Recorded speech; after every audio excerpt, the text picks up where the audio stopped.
Welcome to Western Wisconsin Journal.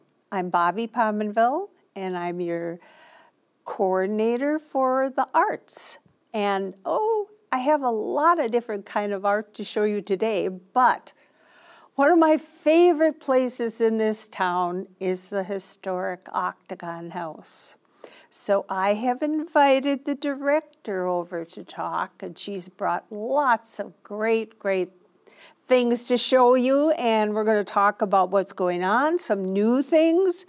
So I want to welcome Leila Albert to the show. Thank you. It's a pleasure to be here. Really going to be fun to talk to you.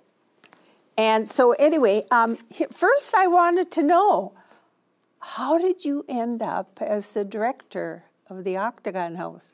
It's a fun story. Is it? Yeah, I was actually working in landscape maintenance over in the Twin Cities for the same company my husband does work for, Rixman Properties. They have the Pawn Americas and the Live-In hotels. And a friend of mine was looking for a job. And so I was looking through the yellow shopper that everybody gets in the mailbox but never reads, looking for a job for her. And I saw director of the Octagon House Museum, and I thought, well, that's my job. That's it. Because I had gone to school. I have a graduate certificate in public history. I have a master's degree in history.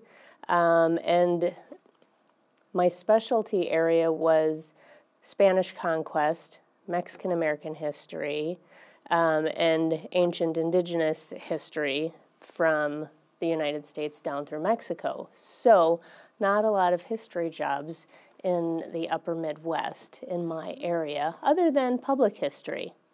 But I was happy doing what I was doing, and I was volunteering in history just to stay active because I love history. So I saw the posting for the director, and I thought, well, that's my job. I applied, got an interview, and had a great interview, had a fun interview with Wayne and Peggy and LaVon. LaVon's no longer on the board, but she's, still participates sometimes. Right. Peggy and Wayne are still involved. Of course, Peggy is from the Octagon House family. My interview was an hour and a half long. So if nothing else, it was fun talking about history with them. It wasn't too long, too many days later that I got a call from LaVon asking if I was interested, and of course I was. This was my dream job. Oh, I love it. You just fell into it, kind of. Yep, fell into it. It was God's gift to me, so here I am, happy, hope to be here for the rest of my life. And I know when you particularly came, and I've been in town for over 50 years, I know we were like amazed that you actually knew about it, had studied history. Yeah. Because I think a lot of people really were quite that into it, but they were doing the job, of course, and they loved it. Right. But now, who is this person? You said Peggy, and she was connected to the family? Yeah, Peggy Stern. She's on our board of directors. She's the secretary. Okay. She loves history, and of course she loves the Octagon House. Yes. She spent time there with her grandparents. She remembers, she doesn't have a lot of memories because she was quite young when her grandparents passed away, but she did spend some time there. She grew up, her parents had the funeral home on 3rd Street. Oh, really? Yeah. So her mom was an active volunteer. Peggy is a volunteer with us. She likes to help out with the educational programming, with the tours, because she likes to interact with people. She has done a lot of work with the Gibbs Farm over in Ramsey County. And that's another connection, is that after I graduated, like I said, I was working in landscaping because there weren't a lot of history jobs available. So I also volunteered over there for 3 years to research and develop and install an exhibit for Mexican American history in St. Paul. So her and I both had done work with Ramsey County Historical Society. Wow. That's a great story. Yeah. I knew I had heard it at one time, but I couldn't remember all those ins and outs, and how wonderful that we found you to come to Hudson and do that. And it's, like you said, it's a perfect job for you. Yeah. You are just, you just know so much about it, and you know how to get more information. You know how to do those things. Yeah. So I think that is just fabulous. And so let's see now, how many years have you been there? I started there in 2018, so 6 years now. Okay, not that long. Nope, just a little. But you're going to drop in stay, time. I hope. Yes, I plan to be here for many years, as long as they'll have me. They might get fed up with me eventually, trying to do things differently and have new programming and. You know, when you first come into a job like that, you must feel like you're almost fighting certain people who don't want to change. Well, I think you have to make a balance, because you need to respect the people who have come before you. They laid a path for you, and it has to be appreciated. You can't just come in and say, well, obviously I know better, because nobody knows better. We all have different ideas because we have come from different backgrounds and we have different experiences. We have different skills that we all bring to the table. And so those people who have come before us, we need to hear their voice and give them the respect that they have earned, that they deserve, and use that as a way of enriching what we do, and use it as kind of a springboard so that we can plan for an even better future, because that's our job. Having a historic house museum, me as a historian, is to preserve and share the history with as many people as possible. And so when I was hired, one of the things they encouraged me to do was expand our outreach. And so there's a lot of different ways that we can do that. And one of the things we've been really trying to build up is our programming, to have more than just tours through the house, and bring tours out into the community. And instead of competing with community events, hoping that people will come to see us at the Octagon House, we have been going to those events and plan to do more of that. Like last year, instead of opening the house after the parade, we stayed in costume and walked around Lakefront Park, asking people if they wanted to know about Hudson history and the Octagon House.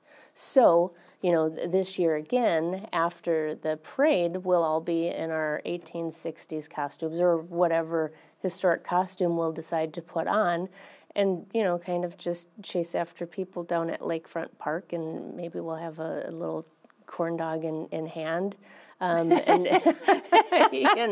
spread history in your to people. Victorian dresses. Well, exactly, because what a better way to eat a corn dog than while you're wearing an 1860s dress. Oh, you are funny. Now, you have a theme for the year. What is it? We do. This year it is Meet the Moffett Hughes Family. Yeah, and so I brought all kinds of fun things to share. And let's delve into some of it.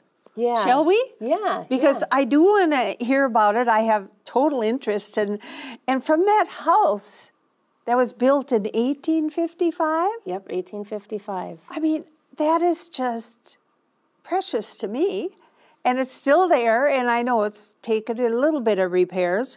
But to think that family settled in Hudson, and I don't know, it's just so important to me to hear about that. Well, and what's really fun and interesting to think about is the family came here, for one, because you could get here, because we're on the river. I mean, when they came here, we didn't have a highway system in place. There weren't cars. There weren't airplanes. You couldn't pack a bag, travel to your local airport and fly across the country in a day. I mean, you had to be committed. Yes. The family, when they came here from New York, first they had to get on a train. And they went by train from New York down to Illinois. In Illinois, well, that was the end of the line for the train. Well, now what? So then you have to get on a boat and travel up the Mississippi River. Oh, my. And they could travel as far as Prescott. Oh. Then you have to get off the boat because you think of it, we were very big into timber at that time, so we're cutting down all the trees and floating them down the river. Sometimes there were so many logs floating in the river, you could walk from Wisconsin to Minnesota if you knew what you were doing. Yeah. It's not something I would have ever thought about doing. I would have, happily stayed on solid ground. But so then they had to get off the boat, get in a wagon that was pulled by, ox or horse to bring you the rest of the way to Hudson. I mean, this is like weeks it took. Oh, my. I know, and then you get here, and it's like, okay, well, golly, now what? Because there weren't hardly any houses. There's hardly any place to stay. Right. They lived above a store, I think, down by, Buckeye and First Street. Okay. Yeah, down there. They lived up above some kind of commercial business. Yeah. While they had their house built. Because oh my goodness. 3rd Street wasn't a neighborhood. It was just plotted out land. Fortunately for Mr. Moffett, his wife's sister's husband had come ahead of them. He worked in the land office. And so Mr. Moffett worked with his brother until he passed the bar here. And so obviously had a good choice of land working in the land office. So he got his 2 lots, same as they are today for the most part. Yeah. But it was just an open clearing surrounded by trees. That's right. 3rd no Street, roads. Yeah, 3rd Street here. It was just a dirt trail. I love to picture that in my mind. Isn't it amazing? It is. And because it's the location, I'm sure, was a beautiful place to be. Oh, it'd have to be. With views of the river. Yeah. But then more houses started springing up, right? Mm-hmm. So was it in the cupola? You could see a little bit of the river from up there. Just barely. Yeah. I was up there one time. Right. But think of the river at that time. It was filled with logs. That's right. And it was kind of the industrial park. Wow. Totally good story. Different. Yeah. And that was Mr. Moffett. So is it Mike? No. What's his name? John Moffett. No, wait. Here's John Hughes. Well, that's what's fun about the family. All of the names are the same. We have 4 generations that lived here. Oh, okay. John and Nancy. They came here with their daughter, Mary. Mm-hmm. Mary and her husband, Thomas, had 2 boys, Thomas and John. Oh, boy. So that's the next John, okay? There's John marries Margaret. They have 3 more kids, Mary, Margaret, and another John. Oh, my, that gets confusing. I know, it really does. And but this John, who you were thinking of. Yeah, I was interested because you told me he wrote music. And he was a poet. He's actually my favorite member of the family. He's like a romantic person who took care of his entire family. He lived in the house. He was born there. He died there, took care of his parents, took care of his wife, his kids, helped with his grandkids. I mean, and he did not go to school so that his brother Thomas could go to school. His brother Thomas was a mining engineer. Okay. He got a job through the Phipps family working for the railroad. Oh. Eventually became the land commissioner, I think is what his title was. Right. But he wrote music. He played organ at that time. It was the Baptist Church. Yes. And he wrote poetry. Mm-hmm. He wrote this poem. Wow, which we can show a bit later during the interview. So he would write poems for his wife, Margaret. And I love it. They were a progressive family. So all of the females in the family, they all had higher level education. Wow. Even as far back as Nancy, when she lived in New York, she attended, it was at that time called the Geneva Seminary and also Cortland Academy. Okay. Yeah, they were all educated, so which is really marvelous. Wow. And so John, he wrote this piece of music. He wrote the music part of it, not the words. But this is a 3-part anthem for women's voice. Well, which is no easy feat. Sure, yeah. Because, I mean, if you were trained to write music at a, music school, and then that would be sort of in the upper level, getting to 3-part, which, of course, 4-part would be one more level and different voices for male and female. But that impresses me a lot that he did that. Yeah, and then what's fun is that him and his wife both were musicians. She would be in the kitchen or somewhere. She would be, working on something. She was known in Hudson as being a wonderful host, a great cook. She would host these wonderful parties, and she was one of the founding members. I brought this too. This is a recreation that we had made. She was a founding member of the Hudson Women's Club, and she was on the committee for women's suffrage.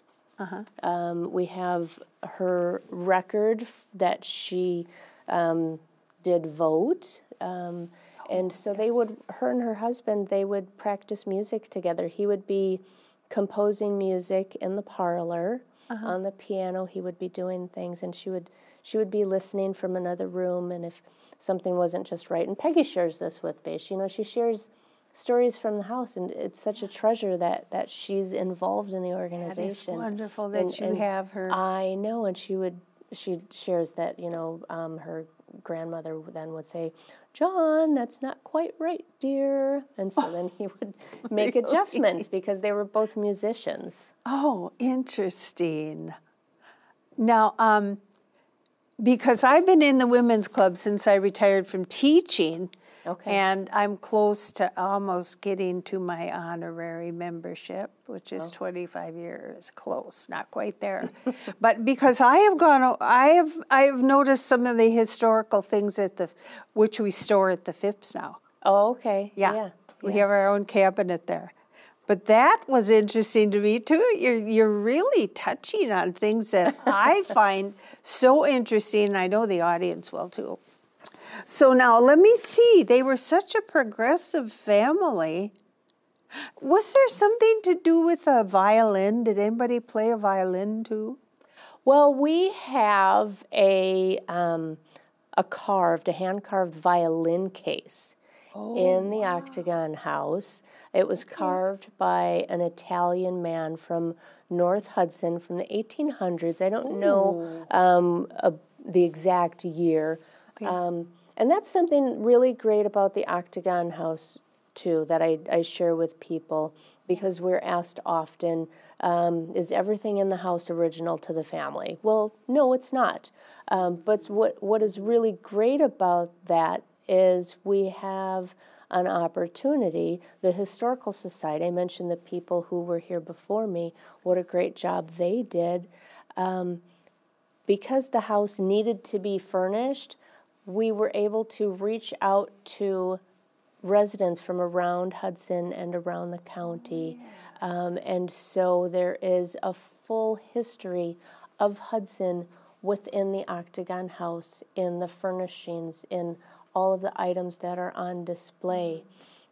So like the violin case is there. The piano, it's not the piano from the family, but it's another great piece. It's a Nunn-Fisher piano that was manufactured in New York in the 1830s, And this company was only in business for a few short years, somewhere like 1 or 3 years. That certainly fits the era. Right, and it had the same journey from New York as the Moffat family. It had to go first by train to Illinois, and then it had to go by boat the rest of the way. Although the difference is that when the piano was making its way here, it was dropped in 2 rivers, the Ohio and the St. Croix. Can you believe it? Oh, I don't know how it They managed. fished it out. They fished it out. It worked just fine. It was the Young family that ordered the piano. They enjoyed it for many, many years. But then, of course, Willis Miller, one of our great historians from Hudson, he is the person who saved this piano. I guess it was in a house that had been just kind of left to nothing. Saved the piano, got it cleaned up, donated to the Octagon House Museum, and so now it's on display there with many, many other Hudson treasures. That's amazing. Yeah, it's a lot and of it fun. is fun to look around there because everything fits in so well, and yet you have no idea where some of those pieces came from. They were donated or given or whatever. And I know, it's just, I love to go in that house and look around. It's a lot of And fun. of course, I've been lucky. I've been at one of your tours. Oh, yeah. So you told me a lot about that. Okay, now, I thought we would I think we're doing really well on this as far as the history. But if you think of things, let me know. So should we talk about what's coming up at the Octagon House? You told me about a new program. Yeah. Kids Making History. How that just fits perfectly. Yeah. So Yes. one thing that we have done, my board, they have been going through the process of a strategic plan. Part of that, they came up with a new mission statement, vision, values, goals that we have for the museum, the organization. Right. And so the new mission statement is bringing history to life. Oh, yes. And so now all of our events and activities have that in mind. So everything that we do now, there is a direct effort to bring history to life for people. So with this Kids Making History, we wanted to come up with something that would involve kids, because that was one of the areas that was lacking. We have a lot of tours, but kids have a tendency to get fidgety on tours. They don't want to sit and listen to people talk about furnishings and fixtures and architecture. They want to be involved. They want to get their hands in there. Yeah. And so we have a new member of our staff, Elizabeth Bonderson, and she is absolutely wonderful. She's the director of our marketing, sales, and events. Yes. And so we have come up, and I have to tell you, largely, a lot of this is her. She's a brilliant, beautiful person. So her and, of course, Ida DeBruzzi, she's our lead interpreter. We have a wonderful staff team, and we've got a lot of fun things in store. But this Kids Making History, there's a lot of interactive activities. One that was during the Hot Air Fair, we were open, we had kids making historic valentines. Ooh. And now our first Kids Making History coming up is going to be May Day baskets. Yes, so in May. Yeah. Which is not too terribly right around far the corner. off. I know. Really? Yeah. So you'll be advertising a lot. We will, yeah. Bringing in the kids. Mm-hmm. Yeah, there's a lot of fun ones. We're going to be making quick pickles in the kitchen. talking about going back to school, how schools and school lessons used to be when Mary Moffat was going to school in the 1800s, and how different that was then to how it is now. A really fun one will be a historic sword lesson. Oh. Kids are gonna, I mean, those little kids are gonna love that one. Oh, that is beautiful. I can just see them. I can just imagine. And you have always featured something with the Civil War. Yeah, every year we have our Civil War encampment. Those guys, they're great, and we've gained some Civil War reenactors from over in Minnesota too. Amanda, she's one of our volunteers. She's been a wonderful addition to our team. She helps with our collections. She is really knowledgeable with historic clothing. Right. And so, yeah, Civil War encampment is going to be great. And that's, talking about programming and things to come. Each month, not only will we have Kids Making History, but we're also going to have Living History Days, where there will be costumed interpreters or historic demonstrations to really highlight in an interactive way things that happened in the past. Good. So it looks like you have something every month. Mm-hmm. Yeah. Almost every month, right up to December. Yeah. Other than November, of course, we're closed, switching over from summer to winter. Oh, yeah.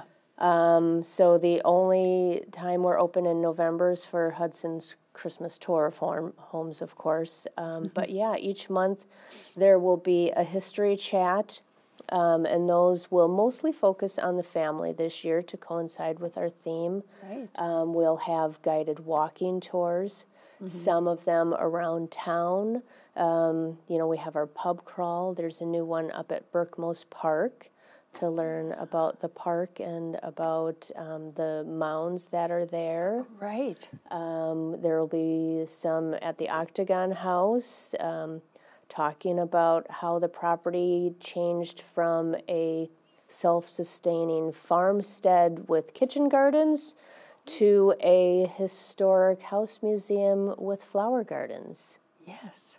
And I do know they're outstanding. Oh my gosh, the gardens are wonderful. We did talk to Christine McGinnis last summer on one of the hottest days of the year, and we found out about the gardens, and they are just wonderful. And of course, I'm in the garden club too. Everything you do just about touches me. Oh, good. And good. I mean, of course, that means a lot of other women are doing it. But I like the way you're reaching out to the children. I think you have some wonderful things planned. And the men. Because that Civil War thing, even my son got down there for that. Oh, yeah. Good. Yeah, and there's also not only the Civil War Day, but we will have a World War II reenactment. Oh, wow. Yeah. And those folks, they do a great job as well. I mean, that's really neat. Talking about history. Yeah, it's a lot of fun. I love what you do. So don't worry, we'll show you some of these things as we're talking. But let me see now. What else? Where are we here? Okay. So spring and summer. Did you want to highlight anything else? I kind of want to highlight your days when you have the farmer's market. Oh, well, sadly, we're not going to have a farmer's market anymore. You aren't? No more farmer's market. Probably too hard to schedule. Well, I think it was doing okay. But Carmichael, the one up at the church, it does such a great job. And, it wasn't getting any bigger, but it's okay. There was, it was hard to find a lot of the support that we needed for organizing, so we decided to let that go. And also because with trying to stay in line with our Bringing History to Life, Yeah. it didn't really do that. No, so of course it didn't. It just was Yeah. kind of a fun little It thing was a for lot me. of, yeah, it was fun. So we're going to try to find something fitting to replace that. Okay. I don't know yet what that will be. Okay, well, you'll still be working on that. Yeah, we will find something. Because that time of year, oh my. And even if you don't get down to see the gardens, you really have to. I encourage people to do that because you even have some of the original plantings. Yeah, That is amazing. Yeah, in the front, by the front walk, Yep. there are the 2 lilac bushes, and they were planted by John Moffett Hughes, and they were planted, he had 3 whips that were kind of braided together, and so he planted them together, and that's why the trunks look very twisted. Oh, yes. Yeah. Yes. So those are really special. The roses, I think they're called Father Hugo roses. They're the yellow roses. They're very, very pretty. Yeah. And, you know, the gardeners, too, Christine and Jean, they've been doing a great job of trying to bring in heritage gardens and heritage flowers, and they've done just a wonderful job. That's great. Yeah. Now I'm afraid to ask you, is there going to be a tea? There is not going to be a tea. Oh, We are going to have, for Mother's Day this year, we're going to have a historic clothing demonstration.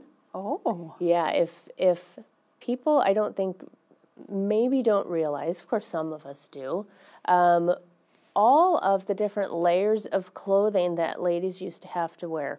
Oh, yes. Shift and corset and bustles and, I mean, That's right. petticoats, so many skirts. I mean, you'd walk around in a whirl of skirts constantly. I know. I think you remember when I first came over here and talked to you, I was in costume. And I used to dress in costume a lot more. Yes. But I have to say, after a year or 2 of running around that Octagon House in full costume, it's amazing I'm still alive because those dresses, they can be quite dangerous. Yes, and I can't imagine in the summer heat. Oh, I know. Well, one thing really great, I have to tell you a secret about wearing a hoop skirt. Oops, yeah. Is they're kind of air conditioned. You can just, you know, swing that skirt around a little bit. You get some air movement. You get some there. airflow, yeah. You keep the underparts rather air conditioned, so it's a little bit refreshing. So you actually were dressed all the way. Yeah. In the Victorian dress. Right, and so it's really not comfortable, and it's cumbersome. And so we thought this year, instead of Mother's Day tea, we're still going to have tea time refreshments that will be served, but we're going to put on a nice clothing demonstration that will be able to show ladies what all is involved, all of the layers of clothing that one used to have to wear, that we, you know, Quite thankfully now amazing. we don't have to. I have some pictures of my grandmother and in my grandparents' weddings and different things, and I'm just amazed at what they're wearing. Of course, they're almost always in the summer. Yeah. And the long sleeves and everything. It's just, and I treasure those pictures. All right, so I'm sort of needing more information on the summer. So is there anything else, or should we go into fall? You know that I brought a calendar with, just to make sure. Okay. But more or less every month of course, the Master Gardener plant sale. I mean, yes, you in can't May. miss that, right? I do go to that. The first Saturday of June. That's Saturday of June. Okay. Yep. So that is a great one, not to be missed. End of May, for our Living History Day, we're going to have the Ladies of the Octagon House. goes with our themes, so people can come in and learn about all of the ladies that lived in the Octagon House. Oh, I love it. Yeah, we'll have people representing each of those ladies. And then in June, for Father's Day, we're going to have the men of the Octagon House. Oh, very good. Yeah, so that will be a lot of fun. Great idea. Yeah, and then our history chats each month. Of course, in June, it's Immigrant Heritage Month, so I'll be giving a talk about the different groups of people arriving to Hudson, how the Hudson community came to be. Yeah. Excellent. We'll be downtown for Hudson Booster Days. I mentioned that already. And, of course, our Civil War encampment. And our World War II encampment. Oh, and in September, which is almost fall, so we will have our variety sale, a vintage and variety sale, a lot of great items. That's always a great event to attend. And I should say it does support local history. Yes. Yeah, so it's a worthy cause and a great way to find some fun historic pieces, a way to take history home with you. Right. And that living history will be the games of the Gilded Age. So we will have parlor games and lawn games, so people can just come and play with us at the Octagon House. That's wonderful. Yeah. In the fall, we have our Willow River Cemetery walk. That's a fun one. Yes. We have our Superstitions tour. That's another great one. Happens I think it's the Thursday, the 24th of October.